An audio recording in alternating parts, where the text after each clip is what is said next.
یہ کھانا بنی اسرائیل پر کب اور کیوں نازل کیا گیا تھا؟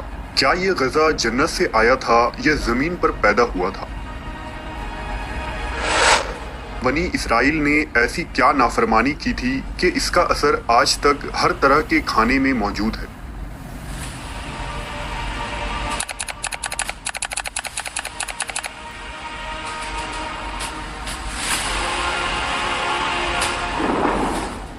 جب اللہ نے قوم بنی اسرائیل کو مصر سے نکالا اور انہیں فرعون سے نجات دے دی تو بنی اسرائیل نے حضرت موسیٰ علیہ السلام کی رہنمائی میں بحر احمر کو پار کیا اور فرعون اپنے لشکر سمیت سمندر میں غرق ہو گیا۔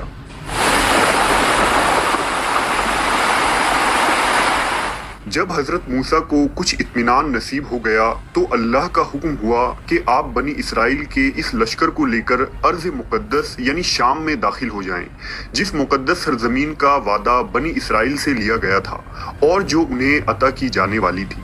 لیکن اس وقت ارض مقدس پر قوم عمالقہ کا قبضہ تھا، جو بدترین کفار تھے اور بہت طاقتور جنگجو اور نہایت ہی ظالم لوگ تھے۔ حضرت موسیٰ علیہ السلام بنی اسرائیل کو ہمراہ لے کر عمالقہ سے جنگ کے لیے روانہ ہوئے، جن کی تعداد 6 لاکھ تھی۔ لیکن جب یہ لوگ ارض مقدس کے قریب پہنچے تو ان کے دل میں خوف طاری ہو گئی اور بزدلی پیدا ہوئی۔ انہوں نے حضرت موسیٰ سے کہا، اس شہر میں جبارین ہیں جو بہت زور آور اور زبردست ہیں، لہٰذا جب تک یہ لوگ اس شہر میں رہیں گے ہم ہرگز وہاں داخل نہ ہوں گے۔ یہاں تک کہ بنی اسرائیل نے حضرت موسیٰ سے یہ کہہ دیا کہ اے موسیٰ، آپ اور آپ کا خدا جا کر اس زبردست قوم سے جنگ کریں، ہم تو یہیں بیٹھے رہیں گے۔ ان کے اس رویے سے حضرت موسیٰ کو بہت صدمہ ہوا، لہٰذا اللہ نے انہیں یہ سزا دی کہ جس وادی میں انہوں نے پڑاؤ ڈالا تھا وہاں 40 سالوں تک وہ بھٹکتے رہے مگر اس میدان سے باہر نہ نکل سکے۔ اس میدان کا نام میدان تیہ تھا، جو 27 میل کے رقبے پر مشتمل تھا۔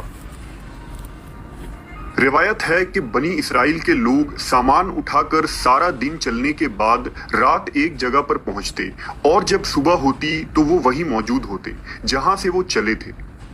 لہٰذا اب بنی اسرائیل اس میدان میں پھنس چکے تھے اور ایک ہفتے میں سب کا سامان ختم ہو گیا تو ساری کی ساری قوم توبہ و استغفار کرنے لگی اور معافیاں مانگنے لگی۔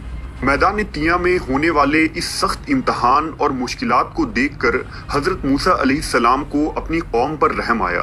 آپ نے اللہ کے بارگاہ میں ان کے لیے دعا کی، لہٰذا اللہ نے بنی اسرائیل کے لیے اس میدان میں بے شمار عطائیں اور نعمتیں نازل فرمائی۔ جب بنی اسرائیل کو پیاس کی شدت محسوس ہوئی تو حضرت موسیٰ نے اللہ کے حکم سے اپنا عصا ایک چٹان پر مارا تو اس چٹان سے بنی اسرائیل کے 12 قبیلے کے لیے 12 چشمے جاری ہو گئے۔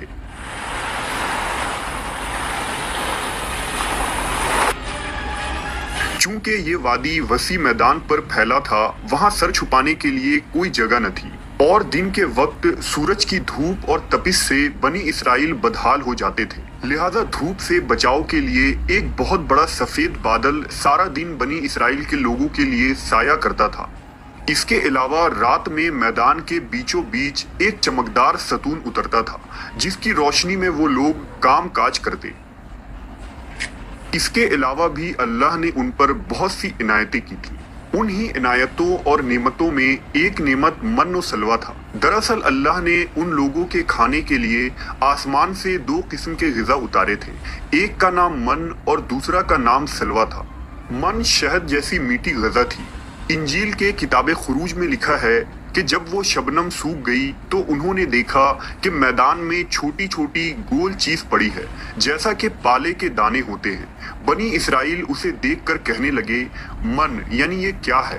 تب موسیٰ نے ان سے کہا کہ یہ وہی غذا ہے جو خداوند خدا نے تمہیں کھانے کو دی ہے، اور اس نے تجھ کو پہلے آزمائش میں ڈالا اور تجھے بھوکا رکھا، پھر وہ من جسے تو اور تیرے باپ دادا بھی نہ جانتے تھے تجھے کھلایا، تاکہ تجھ کو سکھائے کہ انسان صرف روٹی پر ہی زندہ نہیں رہتا۔ من دراصل ایک شبنمی گوند تھا جس کا ذائقہ شہد جیسا تھا۔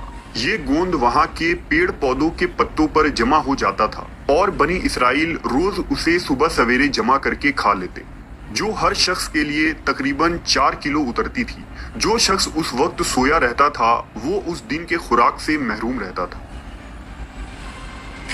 اور سلوا ایک قسم کا پرندہ تھا جسے بٹیر کہتے ہیں۔ جب شام کے وقت جنوب کی طرف سے ہوائیں چلتی تو ان پرندوں کے ہجوم بنی اسرائیل کے خیموں کے قریب آ کر بیٹھ جاتے، لہذا وہ لوگ انہیں بآسانی پکڑ لیتے اور بھون کر کھایا کرتے۔ من و سلوا ایسا کھانا تھا جو انتہائی آسانی سے ہضم ہو جاتا تھا، رنگ، خوشبو اور ذائقے میں بے مثال تھا۔ اس کے علاوہ بنی اسرائیل پر اللہ کی طرف سے یہ معجزہ ہوا کہ ان کے بال اور ناخن بڑے نہیں ہوتے تھے، نہ کپڑے پھٹتے نہ ہی میلے ہوتے، اور جن بچوں کی بھی پیدائش ہوتی ان کے جسم پر قدرتی لباس ہوتا جو جسم کے ساتھ بڑا ہوتا جاتا تھا۔ اس طرح اس وادی طیہ میں بنی اسرائیل من و سلوا اور ان چشموں کے سہارے ایک بہترین زندگی گزار رہے تھے۔ حضرت موسیٰ علیہ السلام کا یہ حکم تھا کہ روزانہ تم لوگ من و سلوا کو کھا لیا کرو اور کل کے لیے ہرگز اس کا ذخیرہ نہ کرنا، مگر بعض لوگوں کو یہ ڈر لگنے لگا کہ اگر کسی دن من و سلوا نہ اترا تو ہم لوگ اس چٹیل میدان میں بھوکے مر جائیں گے۔ چنانچہ ان لوگوں نے من و سلوا میں سے کچھ چھپا کر کل کے لیے رکھ لیا، لہذا نبی کی نافرمانی کرنے پر ایسی نحوست پھیل گئی کہ جو کچھ لوگوں نے کل کے لیے جمع کیا تھا وہ سب سڑ گیا اور آئندہ کے لیے اس کا اترنا بھی بند ہو گیا۔ لہذا احادیث مبارکہ میں رسول اللہ صلی اللہ علیہ وسلم نے ارشاد فرمایا ہے کہ بنی اسرائیل نہ ہوتے تو نہ کھانا کبھی خراب ہوتا اور نہ گوشت سڑتا۔ کھانے کا خراب ہونا اور گوشت کا سڑنا اسی تاریخ سے شروع ہوا، ورنہ اس سے پہلے نہ کھانا بگڑتا تھا اور نہ گوشت سڑتا تھا۔ دنیا کے مختلف قوموں اور مذہبوں میں بھی آسمان سے اترنے والے غذاؤں کا ذکر ملتا ہے۔ بدھ مت کے روایتوں کے مطابق جب دنیا کا ایک چکر ختم ہو جاتا ہے تو آسمان سے غذا برسنے لگتی ہے۔ اسی طرح ہندو مذہب کے پران رگ وید اور اتھرو وید میں بھی بادلوں سے شہد برسنے کا ذکر ملتا ہے، اور قدیم یونانیوں کے یہاں بھی ایک ایسی آسمانی غذا کا ذکر ملتا ہے جس کا ذائقہ شہد جیسا تھا۔ یہی شہد جب دریاؤں پر برستا تو ان کا رنگ دودھ کی طرح سفید ہو جاتا۔ ہم نے دیکھا کہ خدائے برحق نے بنی اسرائیل کے نجات کے لیے سمندر کو چیر کر راستہ پیدا کر دیا، وادی طیہ میں ان کے لیے بادل کا سایہ بھیجا، ان کے پینے کے خاطر چٹیل اور بنجر میدان میں چشمے جاری کیے، اور کھانے کے لیے آسمان سے من و سلوا بھی نازل کیا۔ لیکن ان تمام نعمتوں اور راحتوں کے ملنے کے باوجود بنی اسرائیل کے سرکش لوگوں نے اللہ پر توکل نہ کیا۔ انہوں نے خدا کے معجزات کو اپنے آنکھوں سے دیکھا تھا، لیکن اس کے باوجود انہوں نے کھانے کو اگلے دن کے لیے جمع کرنا شروع کر دیا۔ بالکل اسی طرح جب ہم کسی مصیبت اور پریشانی میں پھنسے ہوتے ہیں تو ہم یہ یاد نہیں رکھ پاتے کہ اللہ